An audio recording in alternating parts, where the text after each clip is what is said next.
شب قدر میں کیا پڑھنا چاہیے، نماز اور دعائیں وغیرہ؟ روایت ہے کہ جو شب قدر میں اخلاص نیت سے نوافل پڑھے گا اس کے اگلے پچھلے گناہ معاف ہو جائیں گے۔ شب قدر میں 4 رکعت نماز نفل اس ترکیب سے پڑھے کہ ہر رکعت میں الحمد کے بعد سورہ قدر انا انزلناہ فی لیلۃ القدر 3 مرتبہ پوری سورت، اور سورہ اخلاص قل هو اللہ احد شریف 50 مرتبہ پڑھے۔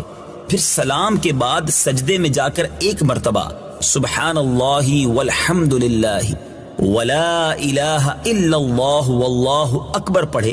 پھر سجدے سے سر اٹھا کر جو دعا مانگے انشاءاللہ عز و جل مقبول ہوگی۔ حضرت عائشہ رضی اللہ تعالی عنہا نے عرض کیا یا رسول اللہ صلی اللہ تعالی علیہ وسلم، اگر مجھے شب قدر مل جائے تو میں کون سی دعا پڑھوں؟ پیارے آقا علیہ الصلوۃ والسلام نے فرمایا تم یہ دعا پڑھو، اللہم انک عفو تحب العفو فاعف عنی۔ ایک روایت میں ہے کہ جو شخص رات میں یہ دعا 3 مرتبہ پڑھ لے گا تو اس نے گویا شب قدر کو پا لیا، لہذا ہر رات اس دعا کو پڑھ لینا چاہیے۔ سبحان اللہ۔ وہ دعا کیا ہے؟ لا الہ الا اللہ الحلیم الکریم سبحان اللہ رب السماوات السبع ورب العرش العظیم۔